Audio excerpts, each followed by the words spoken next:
What's going on, everybody? I'm Kevin from the Puff and Ponder podcast, and this is another episode of the Diaries of a Mad Mechanic. Speaking of mad, I had a little customer. He was a little bit mad at me today, and not my fault. Not my fault that I'm really good at my job.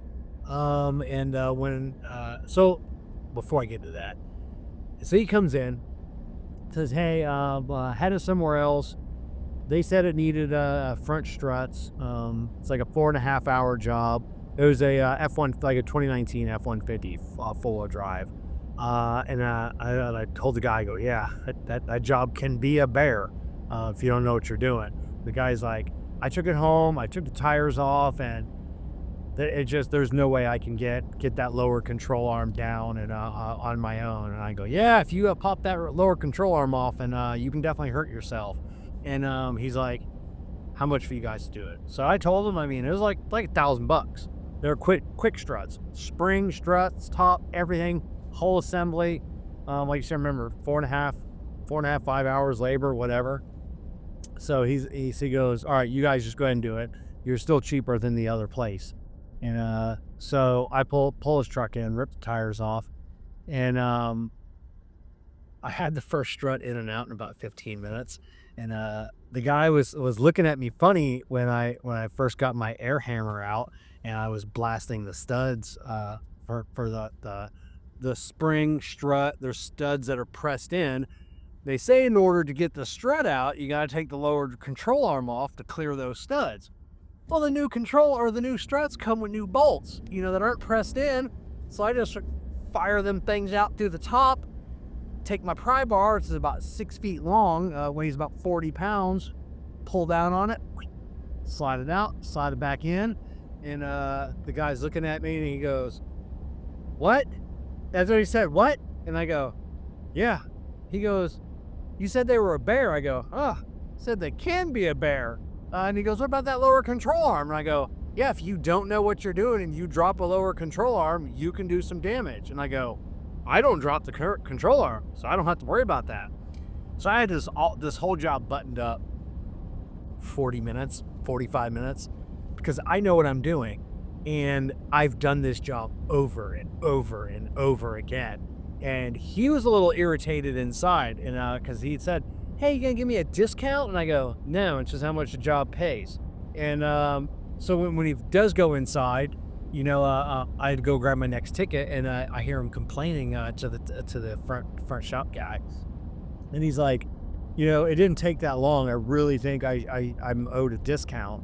And I told the guy, I said, you're not owed anything. I go, that's how much the manufacturer says it takes. I go, the same job on a 4Runner, pays half as much, and I can't beat the book. I can't beat it by like an hour. The job is just a nightmare to do. I go, I can't ask the customer for more money. I go, the shop pays me more because the time is wrong. So I go, the shop will pay me to compensate for my time, but the shop doesn't ask the customer to pay more. I go, most of these jobs, we can beat the book, on. And I go, not too often you get one like this where it's like a 4-hour difference, but that's the thing. And then the guy he calmed down. He goes, I understand. He goes, you've done the job before. He goes, there's probably some quick tips, in your online thing. And I go, no, I watched a YouTube channel once. And he goes, what? And I go, yeah, the first time I ever done one of these, I looked up the labor guide, and it, gives a step-by-step, and it said drop the lower control arm. And I'm looking at it, and I go, fuck that. And I go, somebody's got to have figured this out. So I went to YouTube.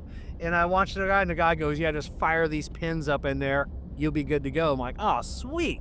But that's how, if you're doing something at home, YouTube it beforehand. Go to a forum. Like, there are cars like alternators that are a pain in the butt, and our labor guide will say, do this, this, and this, and I'll look at it. Like, I'm one of the few technicians. Like, there are a lot of technicians that'll, okay, that's just the way you get it done. And not me. You want to know how to do something efficiently? You ask a guy with a bad back or bad knees.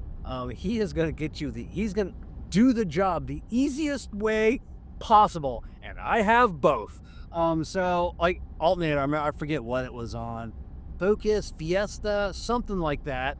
And so the guy was watching video on. He goes, "Yeah, you're supposed to do this, take the axle out, this and that." And I'm like, "That's what the thing." I'm like, "I'm not taking an axle out for an alternator." So he goes, "Here's what you do: you just loosen this motor mount, you grab yourself a ratchet strap, pull it behind, grab it on the little part where you would pull the motor out if you're replacing the motor. Just crank it down a couple notches. It'll tilt the motor back. Alternator falls like right out." And I'm like, "Ah, sweet." So just did that. Another like 3-hour job, did it in like 20 minutes, 30 minutes, something like that. It was just a gravy job. So, yeah, don't think your mechanic's not watching YouTube. I'm watching YouTube all the time. And if there's not a YouTube video, I'll find a forum. Every manufacturer has a forum, for their sometimes the brand, sometimes the specific car. And those forum guys, they have figured shit out. They have figured out how to get shit out of there. And then sometimes they've also figured out on like replacement parts. Like, so there's sometimes we just can't find replacement parts. So hop on a forum and one guy will be like, "Oh, hey, this part number, blah, blah, blah, fits this model, and just give this year, make, model, and engine size. Same sensor, doesn't know why it doesn't come up in the system." So like, "Hey, give me this," and then it works. So yeah, if you're working on your own car, if you're a technician watching this and you're not on YouTube all the time, yeah, hop on YouTube. Stop reading the labor guide. No, just don't stop reading it, because I read the labor guide on every repair that I'm doing for torque specs, and then just to make sure that I'm doing it right. Because on the flip side of that, I got another technician I work with, never reads the labor guide ever, and he just dives into a project. And sometimes he'll be an hour deep into something, and then like I'll see him frustrating with it, and I'll go read the labor guide for him.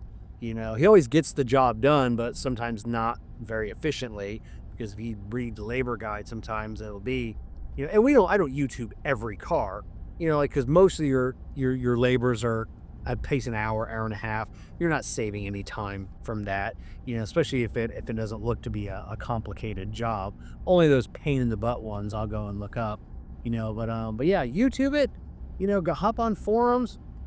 There's a lot of things on your vehicles you can do yourself that you don't have to pay to have done. Struts on an F-150, like if you're in your driveway, ugh, I don't even know if I would attempt that job in a driveway. That's kind of a bitch job. Good if I have a lift and all my tools right there, So, but there's a lot of jobs you should be doing, and not be not paying for, if you're trying to save money. I say that because I pay a guy to mow my grass.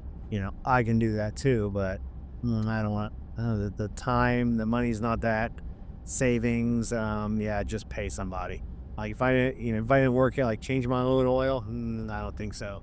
But if you're a car guy and you want to save yourself some money, you should be at least attempting some of the jobs yourself. All right, that's all we got. Peace.